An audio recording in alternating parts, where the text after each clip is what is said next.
दोस्तों, देखा आपने कैसे कपिल की हाई एजुकेटेड फैमिली एक गलती की वजह से उनकी बेटी कोमल और करण की मौत हो जाती है और धीरे धीरे कैसे इनके परिवार में और मौत का मातम छा जाता है। तो बात करते हैं हम अब करण की।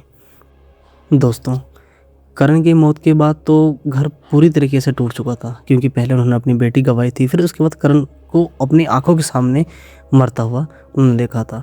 पूजा बोलना बंद कर चुकी थी, कपिल रात भर जागता था और दादी दादी हर समय राम का नाम जपती थी। और जो उनके फादर हैं, मतलब उनके पिताजी तो बिल्कुल वो बेचारे अपनी पोती का जब डेथ हुआ था उसी टाइम वो सदमे में जा चुके थे।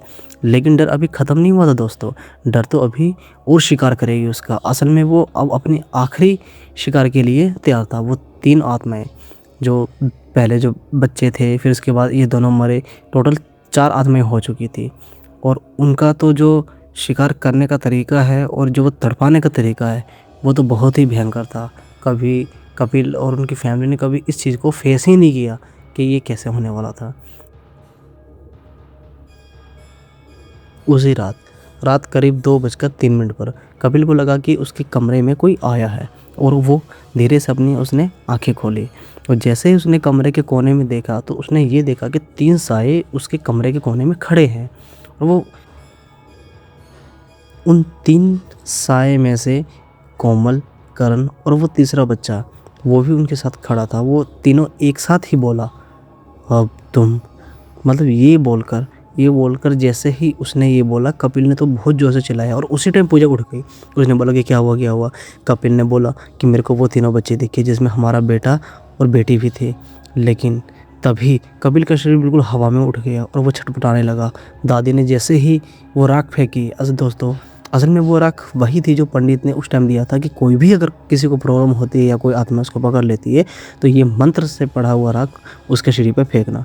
जैसे ही दादी ने वो राख फेंकी, कपिल अचानक से नीचे गिर गया। दादी समझ गई कि अब यहाँ रहना मतलब मौत को दावत देने वाली बात है, यहाँ से कोई जिंदा नहीं रह सकता। फिर दोस्तों, उसकी जो मम्मी है, मतलब कोमल की जो दादी, उन्होंने प्लान बनाया कि हम घर के बाहर जाएंगे और किसी अच्छे जगह पे जाके हम किसी बाबा को या अघोरी को हम बुलाएंगे और हमें इससे छुटकारा पाएंगे। लेकिन दोस्तों, सुबह होते ही दादी ने पूजा को उठाया कि चल अभी नहीं गए तो हम सभी यहाँ से मरेंगे। दोनों जल्दी से घर से निकलने लगे। लेकिन जैसे ही उन्होंने निकलना के लिए दरवाजे पर पहुँचे, दरवाज़ा अचानक से बंद हो गया और अंदर से एक आवाज़ आई, कोई नहीं जाएगा। पूजा ये सब सुन के बिल्कुल रोने लगी। दादी ने ज़ोर से दरवाज़ा को धक्का दिया और दरवाज़ा टूट गया। जैसे ही दरवाज़ा टूटा, वो दोनों बाहर निकल गए। लेकिन बाहर उन्होंने जैसे ही कदम रखा, मिट्टी फैली हुई थी, बिल्कुल काली मिट्टी थी, गीले थे, उनका पैर में बिल्कुल चिपक रहे थे, जैसे किसी ने यहाँ पे लीप दिया हो। उनमें से 3 पैर के निशान बने हुए थे, जैसे कोई बाहर खड़ा इनका इंतज़ार कर रहा हो कि जैसे वो आए और हम इसको पकड़ लें। दोनों किसी तरह भागकर दादी के मायके पहुँचे। दोस्तों, दादी के मायके में एक अघोरी रहता था, वो शमशान के अंदर ही रहता था। और वहाँ पे बहुत ही लोग वहाँ बोलते थे कि ये अघोरी बहुत ही अच्छे हैं और वो हर एक बंदे की ऐसे हेल्प करते हैं जो इस पिशाच या आत्माएं से जूझ रही हो। तो जैसे ही दादी वो अपने घर की तरफ बढ़ रही थी तो रास्ते में वही शमशान मिला। वहीं पर दादी को एक अघोरी से मुलाकात हुई। अघोरी के लंबे बाल, राख लगा शरीर, हाथ में त्रिशूल। अघोरी ने जैसे ही देखा और फट से उसने दादी को बोला, 3 आत्माएं पीछे लगी है। दादी वहाँ पर फूट फूट के रोने लगी और उसने बोली कि ये आत्माएं मेरे 6 महीने से पीछा कर रहे हैं और मेरे 2 बच्चे को मार दिए हैं, एक पोता और पोती को। उसने सब कहानी बताई कि उनके साथ क्या हुआ क्या नहीं हुआ। तो बहुत रोने लगी। पूजा भी वहाँ पे बहुत रिक्वेस्ट कर रही थी और वो अपने तरीके से बता रही थी कैसे कैसे उनके बच्चों की मौत हुई है। अघोरी ने बोला, बेटा मुझे सब पता है कि तुम्हारे साथ क्या हो रहा है क्या नहीं हो रहा। ये एक चढ़ावे वाली आत्माएं हैं, इन्हें मुक्त करना होगा, नहीं तो ये तुम्हारा पूरा वंश को ख़त्म कर देगा। फिर अघोरी ने बोला कि मुझे तुम्हारा घर आना होगा और घर को बांधना होगा, जिसमें करीब 5 दिन लगेंगे। और 5 दिन के अंदर अंदर या फिर तो मैं नहीं रहूँगा या फिर वो आत्माएं नहीं रहेंगी। अघोरी उनके साथ घर आया। जैसे उसने घर में कदम रखा दोस्तों, मतलब आप समझ नहीं सकते कि कदम उसके रखते ही हवा बिल्कुल ठंडी हो गई। अघोरी बोला, ये अभी भी यहीं है और ये जाने का बिल्कुल नाम नहीं ले रहे। देखो हवा कितनी ठंडी हो चुकी है। उसने 5 दिन का अनुष्ठान शुरू किया। पहला दिन, अघोरी ने घर के चारों कोने में राख डाली और मंत्र पढ़ा। ओम नमः शिवाय, ओम भूत प्रेत बाधा नाशाय, ओम काल भैरवाय नमः शिवाय। जैसे ही उसने दोस्तों मंत्र को पढ़ा, घर में दरवाजे खुद ब खुद हिलने लगे। रात को आवाज़ आई, तू नहीं रोक पाएगा। ये सब बस पहला दिन तो इतना ही हुआ, लेकिन अब आई दूसरी रात। अघोरी ने हवन को स्टार्ट किया। अघोरी ने हवन किया। जैसे ही अग्नि जली, दीवार पर 3 साए दिखने लगे और अघोरी फट से बोला, वो देखो दिख गई 3 आत्माएं। दोस्तों, जैसे ही अघोरी ने राख फेंकी, उनमें से एक आत्मा पर वो राख लगी और उसने इतना जोर से चीखा कि उसकी चीख पूरे घर में गूंजने लग गई। दोस्तों, तीसरा दिन तो बहुत ही हद पार हो जाता है। तीसरा दिन तो अचानक कपिल पर वो आत्मा आ जाती है और कपिल ज़मीन पर गिर जाता है और उसकी आवाज़ बदल जाती है और बोलता है, ये हमारा है। कपिल ने अघोरी का गला पकड़कर उस पर हमला कर देता है और जैसे ही हमला करता है, पूजा बहुत जोर से चीखने लग जाती है। अघोरी ने उसे पकड़कर जोर से मंत्र पढ़ता है, ओम क्लीं चामुंडाय विचे, ओम भट्ट स्वाहा। कपिल पीछे फेंका जाता है। कपिल को जैसे ही पीछे फेंकता है, कमरे से हवा घूमने लगती है और वो 3 साए अचानक से दिखने लग जाते हैं। दोस्तों, ये तो यहाँ तक तो बहुत ही डरावना है और आगे भी बहुत ज़्यादा डरावना होने वाला है। तो प्लीज़, अगर आप अकेले हो तो आप अकेले मत रहिए और कमरे की लाइट बिल्कुल भी बंद नहीं करना, नहीं तो कोई ना कोई आ जाएगा। दोस्तों, अब बात करते हैं हम चौथा दिन की। अघोरी ने ज़मीन पर त्रिकोण बनाया और कपिल को उसके बीच में बिठाया, वो भी बहुत ज़बरदस्ती। उसके पापा उसकी मम्मी से पकड़कर, बिल्कुल हाथों से पकड़ कर उसे ज़बरदस्ती बिठाया और उसने कहा, आज फैसला होगा। अघोरी ने बोला कि आज फैसला होगा या फिर तू या फिर मैं।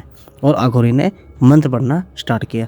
ओम काल भैरवाय नमः, ओम रुद्राय नमः, ओम शमशान विषे नमः। जैसे ही कोमल की आवाज़ आई, मुझे मुक्त करो दादी माँ, मुझे मुक्त करो। दादी उसके पास जाने लगी, लेकिन अघोरी ने उसे रोक लिया कि इसकी आत्माएं उन 2 बच्चों की आत्माएं में बंधी हुई है, तो आप इनके पास मत जाइए, नहीं तो ये आपके ऊपर हमला कर देंगे। ये कोई आम आत्माएं नहीं, ये चढ़ावे वाली आत्माएं हैं, जो चढ़ावे में इन्हें बांधा गया है।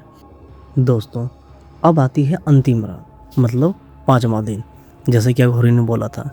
दोस्तों, 5वां दिन बहुत ही दिलचस्प और डरावना होने वाला है, क्योंकि ये वही रात होगी कि कैसे आज फैसला होगा कि या फिर अघोरी बचेगा या फिर वो 3 आत्माएं बचेगी। तो अघोरी प्लान करता है कि इनकी आत्माएं रात को ज़्यादा विजिबल, मतलब कि दिखती है, तो हम इनके ऊपर रात से ही प्रक्रिया स्टार्ट करेंगे, ताकि दिन में बिल्कुल भी शोर शराबा ना हो। और रात को जो इनकी शक्तियाँ बढ़ती है, हम इनके ही शक्तियाँ का उपयोग करके हम इन्हीं को फंसा देंगे। फिर 5वां दिन बिल्कुल अंतिम टकराव होता है। करीब रात 3 बजे अघोरी उठता है और अघोरी ने अंतिम हवन करना स्टार्ट करता है। अचानक हवा तेज हो जाती है, 3 साएं बिल्कुल सामने प्रकट हो जाती है, जैसे कि 3 बच्चे उनके सामने आ चुके हैं। उनके बाल लंबे, आंखें बिल्कुल की काली और उनके कपड़े बिल्कुल सफ़ेद और पैर हल्के से बिल्कुल टेढ़े हुए थे। और इतना डरावना सीन था कि कपिल और उसकी दादी और उसकी जो मम्मी है पूजा, वो इतना डर गए थे कि वो अघोरी के पीछे आ गए थे। जैसे ही 3 साए प्रकट हुए, उन्होंने बच्चों की आवाज़ निकालना स्टार्ट कर दिया और उनमें से एक बच्चा बोला, ये हमारा है। और अघोरी उसी टाइम चिल्लाया, मुक्त हो जाओ यहाँ से। और उसने राख फेंकी। जैसे ही उसने राख फेंकी और राख जैसे ही आत्माएं पे चढ़ी, वो साएं बिल्कुल चीखने लगे और धीरे धीरे वो गायब होने लग गए। लेकिन ये राख आम राख नहीं था, ये ऐसी राख थी दोस्तों कि अघोरी ने बिल्कुल तपस्या और बिल्कुल ही अपना आधा जीवन देकर वो राख को शमशान की घाट में उसने उसको शुद्ध करके वो अपने पास लाया था, ताकि वो लोगों की भलाई कर सके। जैसे उसने राख फेंकी और उनकी आत्माएं बिल्कुल की बिल्कुल वहाँ पे विजुअल से हट चुकी थी और वहाँ से हटने के बाद घर बिल्कुल शांत हो गया, जैसे कि वहाँ पे कुछ था ही नहीं। और बिल्कुल जो हवा ठंडी थी वो बिल्कुल नॉर्मल हो गए थे। उनके जो रोंगटे खड़े थे वो सब बिल्कुल ख़त्म हो चुके थे, क्योंकि अघोरी ने बोला था कि आज की रात मैं इनके साथ यही करूँगा। दोस्तों, जैसे ही अघोरी ने वो राख को वो आत्माएं के ऊपर फेंका तो कपिल उस टाइम बेहोश हो गया था। लेकिन जैसे ही वो आत्माएं वहाँ से गई और सब कुछ नॉर्मल हुआ, तो कपिल बेहोश जो पड़ा हुआ था वो धीरे धीरे वो उठने लग गया, उसकी आंखें खुलने लगी और उसने देखा कि सब कुछ ख़त्म हो चुका है, सब कुछ नॉर्मल हो चुका है। लेकिन उसके दो बच्चे मर चुके थे, वो उसके लिए बहुत ही ज़्यादा निराश था और वो रो रहा था। लेकिन अंत में अघोरी ने बोला कि अब ये मुक्त हो चुके हैं, लेकिन चौराहे पर कभी भी जो कुछ भी पड़ा हो उसे कभी मत उठाना। हमने इतने लोगों को समझाया, लेकिन जब पढ़ी लिखी फैमिली होती है वो इन पर विश्वास बिल्कुल भी नहीं करती और वो वहाँ से चला गया। कुछ दिन के बाद घर सामान्य हो गया, लेकिन आज भी लोग कहते हैं दोस्तों, आज भी लोग कहते हैं कि उस चौराहे पर कभी भी लड्डू और सिक्के रखे मिले तो वो जो भी उठाता है उसके घर 3 बच्चे की परछाई दिखाई देती है और फिर वो परिवार धीरे धीरे ख़त्म हो जाता है। दोस्तों, आई होप कि ये कहानी आपको बहुत ही अच्छा लगा होगा कि कैसे हमने चढ़ावे के ऊपर बात किया है। और दोस्तों, ये एक बिल्कुल रियल है कि अगर चढ़ावे पे से कोई भी अगर आपको मटका और उसमें रखे हुए नारियल, धागा, पैसा मिले तो वहाँ से आप उसको इग्नोर कर दिया करो। लेकिन उसको जो भी टच करता है और उसको पार करता है तो उसकी उल्टी गिनती स्टार्ट हो जाती है। तो आप इससे बच कर ही रहें।